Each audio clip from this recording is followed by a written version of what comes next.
then that's a taking, even though I have beneficial use of surface rights, or likewise going down for mineral rights.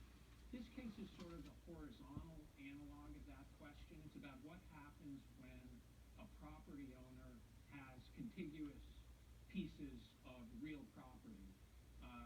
Back to the case, or the property owner has two lots next to each other. One of them is developed, the other one is undeveloped. The property owner wants to sell the undeveloped one and use the proceeds to improve the developed one. And the government has a zoning law which says, no, you can't, the lots are too small, you have to either, you can't sell one or the other, you can sell both, you can develop both, but you're not allowed to separate them in that way. Property owner says, well, okay, this is a taking of the undeveloped lot because I can't do anything useful to it. The government says, no, you have both lots and you have beneficial use of both considered as a whole, and that's good enough. Lower court says, as a matter of takings law, that contiguous lots get aggregated together and considered to be only one parcel. It's interesting, nobody is really defending that in the Supreme Court. The challenger says parcels are parcels, I have two, treat them as two, and don't use takings law to sort of turn two into one or vice versa. The Wisconsin, on the opposite end of the case, is saying, yes, lots are lots, but we have a state law rule of aggregation which says that when you own substandard lots that are next to each other, our state law makes it one lot rather than two, and that rule was in effect when you bought your property. It's an odd case because there are these very important issues of takings law that seem to be coming up in a case where there's very little disagreement about takings principles and lots of disagreement about state law principles. So a little hard to see how that will shake out into anything substantial. Thank you very much, Gary.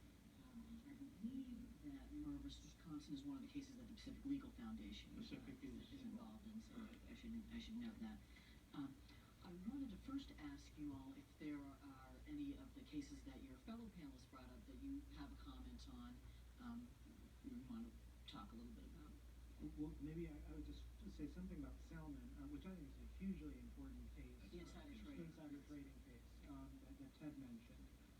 It's important not just because if you watch Billions, it's like the whole premise of the show, but the Showtime show. But it's important because I have the case U.S. versus Newman that Ted mentioned in the Second Circuit, and once the Supreme Court denied certiorari in that case and left the Newman decision standing, it nullified a lot of pre-Ferraris insider trading prosecutions in New York. So the interesting thing, I think, is to think about, and we can broaden this out to criminal law more generally without Justice Scalia.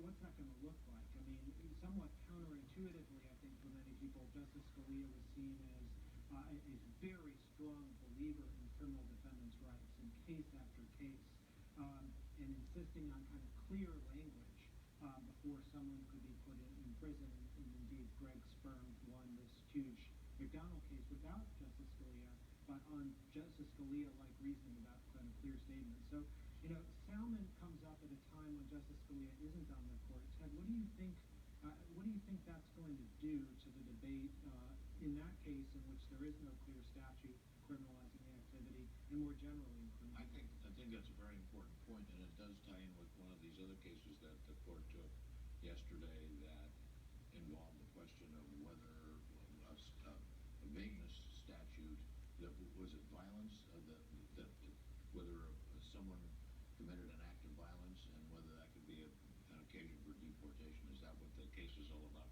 The court has been interested in these, and the McDonald case is one of them, and the Yates case before that, which involved the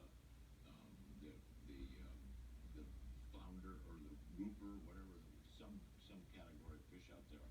The only thing I learned about that is what was the plural grouper,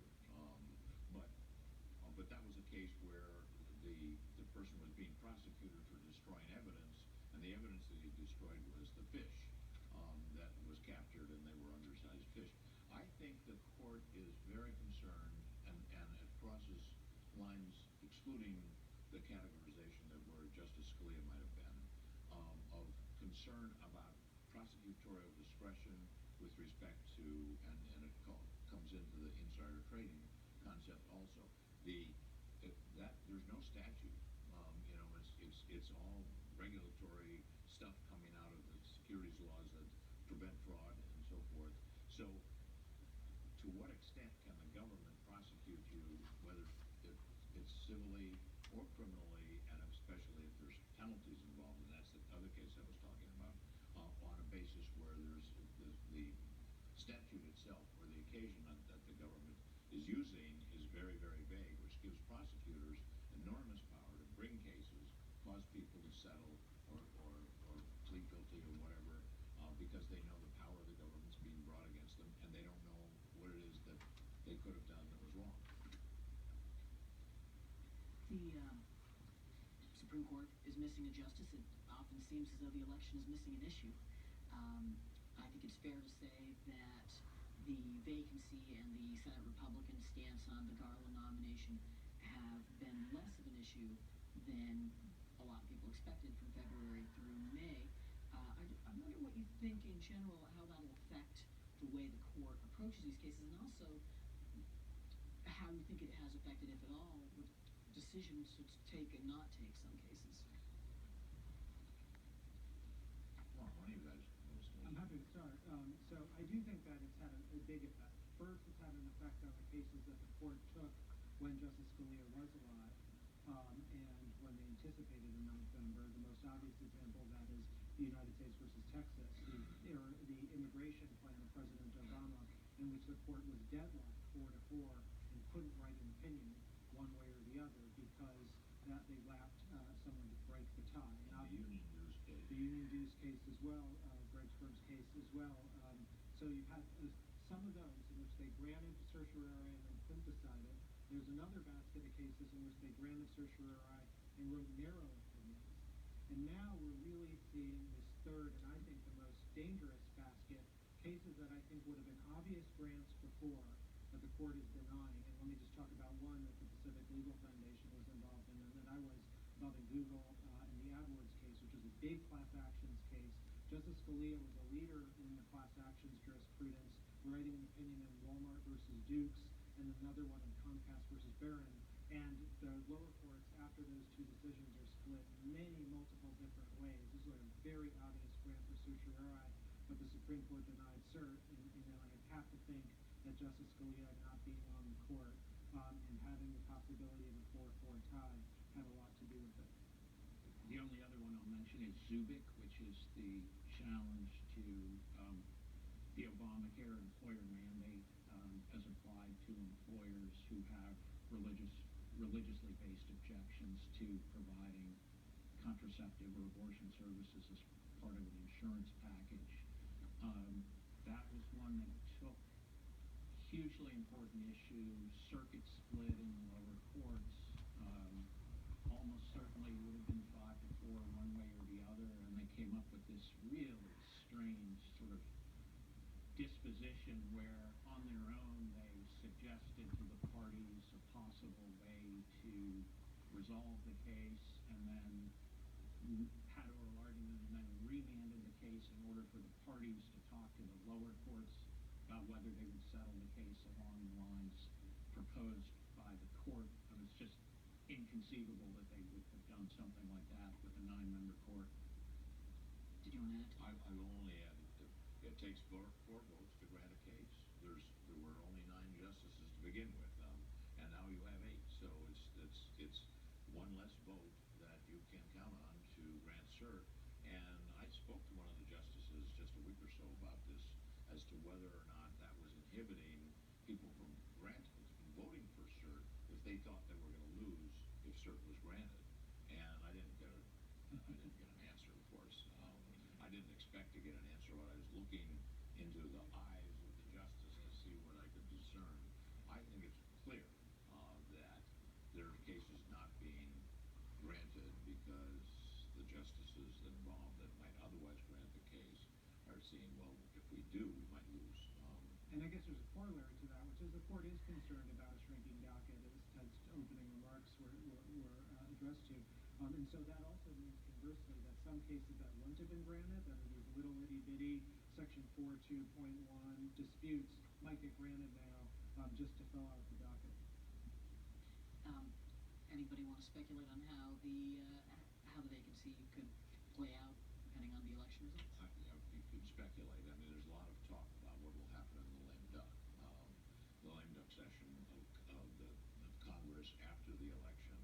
If President Clinton, if it's President Clinton that wins in November, is she going to withdraw or urge the withdrawal or urge the non-confirmation of a 63-year-old relative moderate so that she can appoint someone who's in their 40s or in their 50s instead of Judge Garland?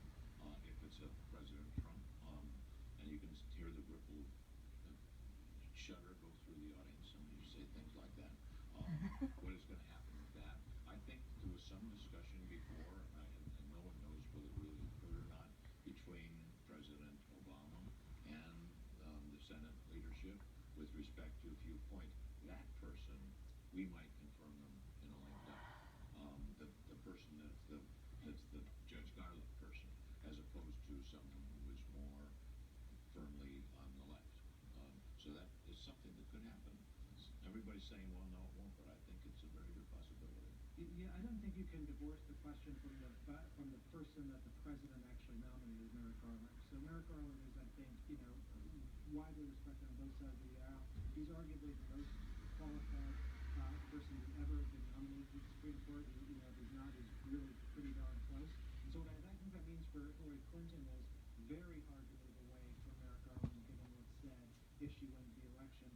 What it means for Trump, by contrast, is I think even the kind of moderate turn-the-cheek wing of the Democratic Party that has been deferential to presidential Republican presidential nominations to the Supreme Court will find it really hard, because I think the rallying cry will be, look, if you can't confirm Merrick Garland, then we're not going to be able to find anyone acceptable. And I do think it'll be a very possibly damaging thing for the Supreme Court, because I think we could see a vacancy go on for a long period of time.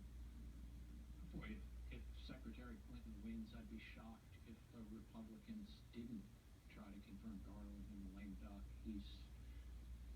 From the Republican perspective, he's the best nominee you can hope for, with relative age and centrism, and I think a well-deserved reputation for fair-mindedness.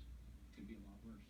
Senate Republicans like old, distinguished Democratic nominees, I guess, is the takeaway here. Todd, if you've already assumed the position here, so we're now going to take your questions.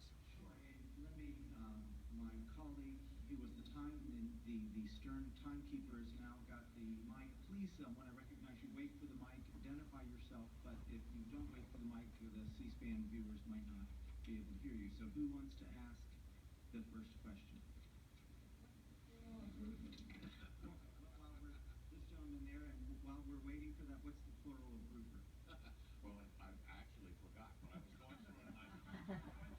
Why is it that you don't say trouts, you say trout, but you do say elephants? So I don't think that we were brought together to discuss how you form plurals, but why are fish in a separate category? That's something maybe that we're not expecting. My question is on the religious case that you mentioned. Sure. One of the things you said, and I think this is a direct quote, is that one of the positions is that you can't discriminate against religiously motivated conduct. Right. I was under the impression that there is a difference between religious belief and religiously motivated conduct, and that the court has ruled that you can believe anything you want, but you cannot act on that belief if it is detrimental to the culture, to the laws of the state. I think that the first instance of this was the polygamy case in the 1820s, when they sued and the court ruled, yes, you can believe whatever you want in a moral religion, but you can't have multiple wives, because that is against the rules and the culture of the country that you all want to join. Is that correct? And if so, when you talk about religious conduct in this case, how does that apply? Well, so on the facts of this case, it's really more the religious nature of the grantee. The grantee is a church, but to answer your